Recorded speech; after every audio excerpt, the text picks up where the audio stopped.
Well, today's listener question really gets to the heart of retirement planning. How much is enough? And what happens if you fall short of your retirement savings goal? Today, we're going to break down the question and talk about what number is right for you and whether or not that's actually out of reach.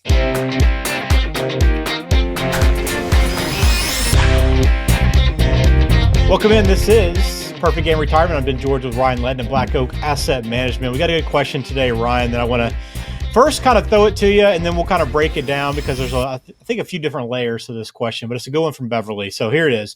My goal is to get to 1 million in my 401k before retiring, but I'm only at 850,000 right now. And I don't think I'll have the patience to work more than another year. So how much does a person need to have to be able to retire comfortably? So let's get into this, Ryan, a little bit. Why do people, I guess, don't start here. Why do people really kind of lock into a round number? I know $1 million is often the kind of the goal for people, but why do Mhm. we just have this kind of round number in our mind and just kind of go with that? I think a few things. I think one is potentially lack of planning, just not knowing what that number turns into. But there's also, again, we talked about on the show before, but there's a commercial. I say several years ago. It's probably over a decade now, and the big tagline was what's your number? And you saw people carrying around like whatever their 401k balance was, and Mm-hmm. some people it was a large number, some people it was a smaller number, and there's even I think it's maybe Voya. There's a new commercial now where there's two gentlemen sitting at a table, and one like is just buttoned up and he knows exactly what he needs to do, and he's plugging Voya and their app and all that. And then there's another guy that's just like, what's your retirement plan? He just crosses his fingers like, hope for the best. And in Beverly, I'm totally not saying that you're saying that, but I think in general, I'm generalizing here. People just don't know how much their nest egg, what that really means as far as turning it into an income. Again, when you combine it with Social Security, real estate, pensions, whatever other things that you may potentially have. Let's say, Beverly, you didn't get into detail here, but let's say it's Social Security and your 401k, which is very typical for a lot of people because we don't have many pensions out there anymore. So let's assume that's what you do have. So I think just the planning and showing how much income you can take out. And again, Beverly, you didn't really go into the age of where you're at right now, but maybe I'm going to assume you're of age where you can claim Social Security.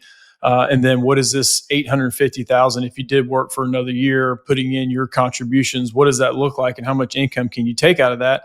But then more importantly, how much of that do you keep? How much is Roth money? How much is pre-tax money? But how much do you keep to yourself when we talk about the new tax code that's going to go into effect next year in 2026? What does that look like? How much are you actually keeping? So it's great to see what an income number is, but then what do you net? What do you keep to yourself?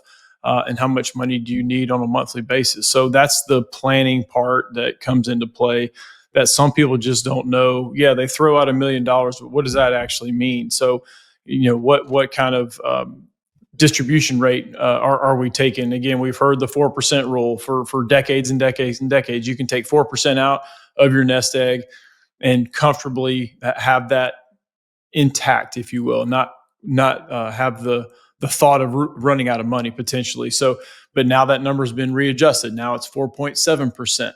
Again, it's different for everybody because Beverly, what if you're 72 years old and I don't know how old you are, but what if you're 72? Well, how long you need this money to last is much shorter than someone who's 52, 55, 62. Again, I'm not making assumptions here, but sometimes we get this number in our head that we have to have, and that's not always the case. Yeah, and I think that's the kind of the heart of the discussion here, right? Is what's enough for your neighbor, your friends, maybe your brother or sister may not even be close enough for you, or it might be way more than you need, right? And I know, obviously those the planned income like Social Security and pensions that you mentioned can really ease a little bit of that stress that you have on your savings, but also, when you're trying to determine what's enough, there's a lot of lifestyle factors that go into that, right? That are going to be different from person to person. Yeah, that's why you hear stuff on shows like this or radio or national media. It kind of gives you some generalizations, but where we try to hone in is give people a lot of education, but at the same time let you know that, hey, this is going to be slightly different for everybody because Yeah, I don't know. There may be someone that your Social Security benefit is maybe Beverly, you're 70 years old and you can't wait any longer for your Social Security benefit. And what if that thing's close to $5,000 a month? It very well could be. I've seen it. Even sometimes over $5,000 a month, and your monthly expenses are four. Well, what are we worried about when it comes to your nest egg? Then, if you're at that age and you don't want to work another year and your expenses are covered, be done. Like, hang them up, retire. That's a great thing. So, and I know some people may look at that and go, well, that's simple math. Well, sometimes it's not always simple math because, like you just said, you factor in healthcare costs, you factor in travel or hobbies or grandkids and family events.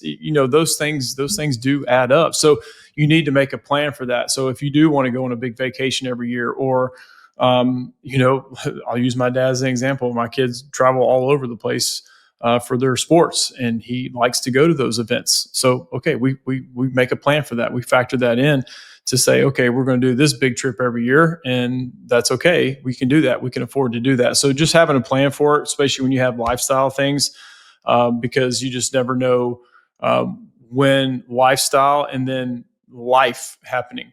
Your AC unit going out, your HVAC unit going out, needing a new roof. I mean, needing a new car eventually. Those things you have to factor those in.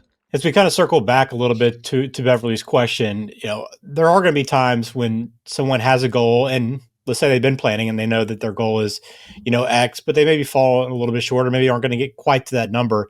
How important is it though to have some flexibility in your plan to make sure that, hey, you can still make that work. You might have a little less than you wanted, but some flexibility is going to help you here.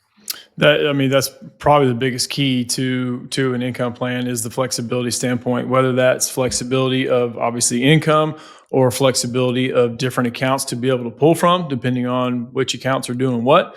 Also, having a big emergency fund. I'm a big proponent. I've talked about this on the show before. I'm a big proponent of having almost an oversized emergency fund when you do get to retirement in case you need to pull extra funds from somewhere else. And in Beverly, again, I'm making assumptions again, like I said, but maybe you're just a Social Security and a 401k, and it's all pre-tax. So every dollar you take out of that IRA, that's going to be taxed, but also, excuse me, it's going to factor into your Social Security taxes and also your Medicare premium. So it's a flow through spill down, and we talked about Medicare on a previous show.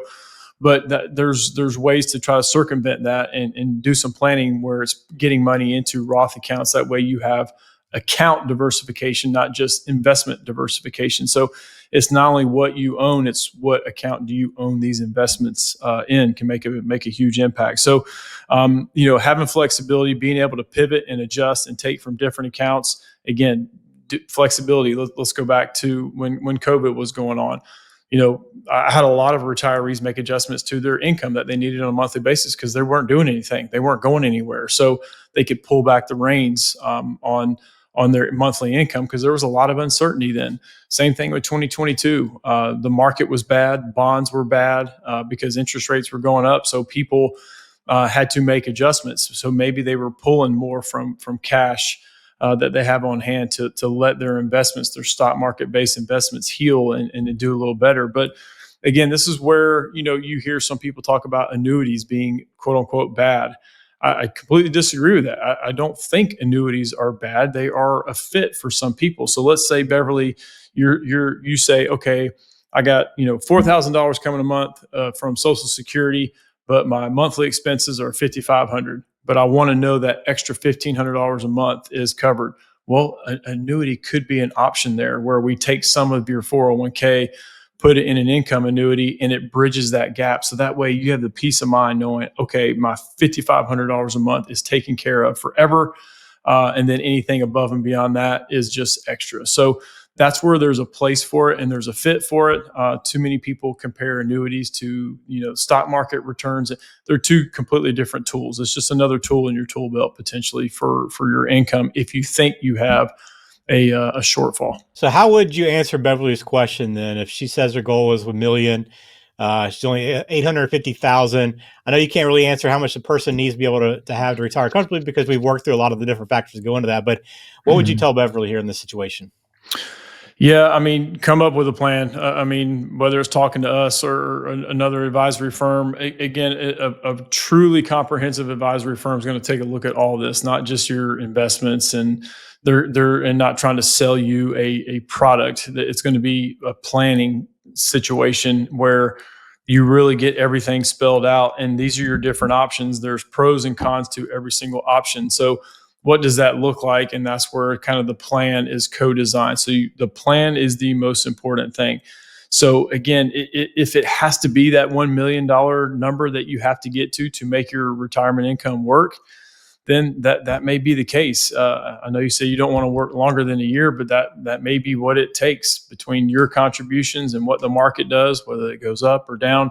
I mean, don't retire just based off of this mythical dollar amount that you need. If it's 1 million that you have to have to create that retirement income, then you may just have to work longer. That's just kind of the facts. A lot of advisors don't have magic wands when it comes to stuff like that, but I guarantee you, well, I can't say guarantee, but I bet that you're going to be in better shape than you think, as opposed to having this mythical dollar amount that you have to have. I bet you're going to be in a better shape than you think, Beverly.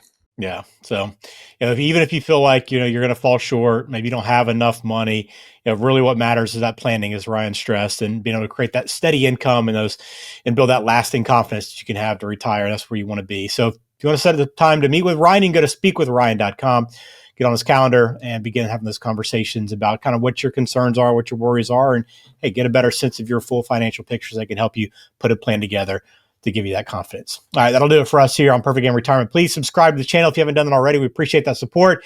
It keeps things moving forward, helps us continue to grow, and really that's what it's all about. So thanks for being here. Thanks for watching. Ryan, thanks for your time. Absolutely.